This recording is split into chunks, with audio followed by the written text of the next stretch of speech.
Hello everyone, আমরা সকাল সকাল চলে এসেছিলাম আম মাখা করার জন্য আম পাড়তে। আর আম গাছে কাছে আসতে ওরা তিনজন মিলে আমাকে জোর করে গাছে তুলে দিল। আর আম গাছে উঠে প্রথমে আমি একটা পাকা আম পেড়ে দিয়েছিলাম ওদেরকে। আমি জানি আমার জন্য রাখবে, কিন্তু ওরা তিনজন মিলেই একটা পাকা আম খেয়ে নিল আমাকে না দিয়ে। তারপরে আমি আম মাখার মতো আম পেড়ে চলে এসেছিলাম নিচে। আর গাছ থেকে আম পাড়তে পারতে একটা পুকুরে পড়ে গেছিল, তাই ভাই আর দাদা পুকুর থেকে ঘুরেছিল। আম পাড়া শেষ হওয়ার পর আমরা চারজন মিলে চলে যাচ্ছিলাম একটা ফাঁকা জায়গায়, কারণ এখন জানো তোমরা প্রচন্ড গরম পড়েছে, তাই ফাঁকা জায়গায় বসে আম খাওয়ার মজাটা আলাদা।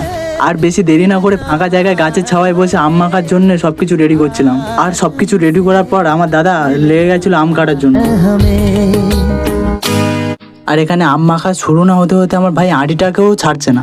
ঠিক আছে, ভাইকে দেখে দাদাও আঁটি চুষতে লেগে গেল।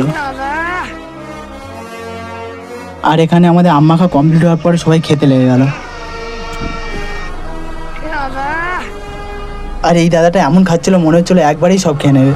আর কি বলবো ভাই, এতটা ঝাল লেগেছে যে আমি খেতে পাচ্ছি না। আর এখানে দেখো দাদাটা শেষ হওয়ার পরেও জলটুকুও চেটে খেয়ে নিচ্ছে। ঝালের জন্য আমি খেতে পাচ্ছিলাম না বলে আমার হাতে আঁটি ধরিয়ে দিল। আর আমাদের আম মাখা খাওয়ার পর চলে যাচ্ছিলাম বাড়ির দিকে।